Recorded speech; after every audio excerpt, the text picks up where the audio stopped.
ఈ డిబేట్ లో పాల్గొన్నటువంటి అందరికీ నమస్కారం. చింత శాంబమూర్తి గారికి, కాలువ సుజాత గారికి, అట్నే మీకు అందరికీ నమస్కారం. మనం ప్రధానమైనటువంటి విషయాన్ని ఒకటి డిస్కస్ చేసుకుంటే, కర్ణాటకలో ఎన్నికలు కొంత రసవత్తరంగానే ఉన్నాయి. ఫలితాలు ఎట్లా ఉంటాయనేది మనం ఇప్పుడే చెప్పలేం. కానీ ప్రధానంగా కొన్ని సర్వే రిపోర్ట్లు వచ్చినప్పుడు, సర్వే రిపోర్ట్లను పరిశీలించినప్పుడు కాంగ్రెస్ పార్టీ పుంజుకుంది. రాబోయేటువంటి రోజుల్లో కాంగ్రెస్ కు అంటే సింగిల్ లార్జెస్ట్ పార్టీగా కాంగ్రెస్ ఏర్పడేటువంటి అవకాశాలు లేనటువంటి మాట మనకు స్పష్టంగా వినబడతా ఉంది. అక్కడ గత ఎన్నికల్లో కూడా పూర్తి మెజారిటీ భారతీయ జనతా పార్టీకి రాలేదు, పూర్తి మెజారిటీ కాంగ్రెస్ పార్టీకి రాలేదు. జేడీఎస్ ను ఆసరాగా చేసుకునే కాంగ్రెస్ గతంలో అక్కడ ప్రభుత్వాన్ని ఏర్పాటు చేసింది. అట్లనే దాని తర్వాత జేడీఎస్ నుంచి, కాంగ్రెస్ నుంచి కొందరు ఎమ్మెల్యేలు బయటకు వచ్చి భారతీయ జనతా పార్టీలో చేరడం వల్ల వాళ్ళు ఎన్నికల్లో అంటే పూర్తిగా ఎమ్మెల్యే పదవులకు రాజీనామా చేసి ఎన్నికలకు పోయినటువంటి సందర్భంలో మళ్ళీ అక్కడ బీజేపీ అధికారంలోకి వచ్చినటువంటి పరిస్థితి మనకు కనబడ్డది. ఇప్పుడు ఏ రకంగా ఎన్నికలు ఉండబోతున్నాయనేది దానికంటే ముందు అన్ని పార్టీలు చాలా పెద్ద ఎత్తున మొత్తంగా అంటే 100% అక్కడ తమ కృషిని పెడతా ఉన్నాయి.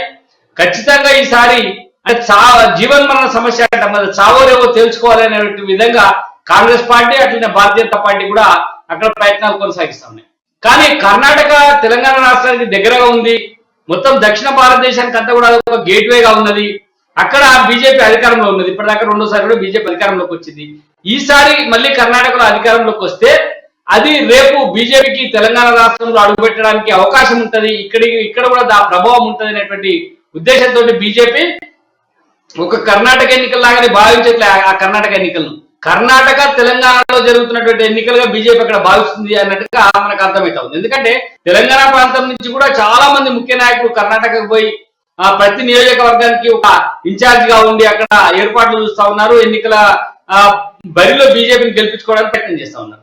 సేమ్ అదే పరిస్థితి కాంగ్రెస్ పార్టీ కూడా ఉంది. కాంగ్రెస్ పార్టీ కనుక ఇప్పుడు కర్ణాటక ఎన్నికల్లో విజయం సాధిస్తే ఆ ప్రభావం తెలంగాణ రాష్ట్రం మీద కూడా ఉంటది.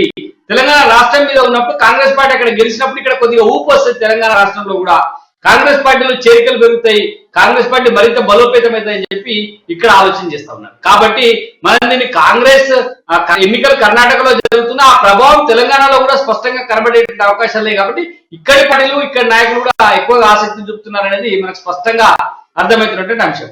సరే, ఇప్పుడు ఎవరు అధికారంలోకి వస్తారు, ఎవరు ఓడిపోతారు అనేది ఇప్పుడే అంటే మనము చెప్పేటువంటి అవకాశం లేదు. కానీ ముఖ్యమంత్రి లాంటి వ్యక్తులు ఇందులో చేరి మన బీజేపీలోంచి పోయి కాంగ్రెస్ పార్టీలో చేరడం వల్ల ప్రభావం ఏ రకంగా ఉంటుందంటే ప్రభావం పెద్దగా కనబడే అవకాశాలు. ఎందుకంటే ఆయన కూడా లింగాయత్ కమ్యూనిటీకి సంబంధించినటువంటి వ్యక్తి, జగదీష్ శెట్టర్. లింగాయత్ సమాజ్ అంతా కూడా ఇలా భారతీయ జనతా పార్టీకి కొంత సానుకూలంగానే ఉన్నట్టుగా మనకు కనబడతా ఉంది. ఎందుకంటే వాళ్ళకి సంబంధించినటువంటి అనేక కార్యక్రమాలని బీజేపీ ప్రభుత్వం చేసింది.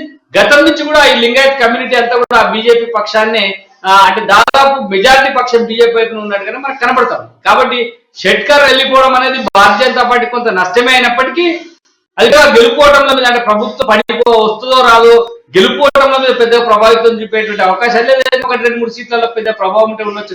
కానీ పూర్తిగా బీజేపీ అధికారంలోకి వచ్చేది ఆయన పోవడం వలన ఆగిపోయింది అనేంత ప్రభావం అయితే చూపే అవకాశాలు అయితే కనబడట్లేదండి.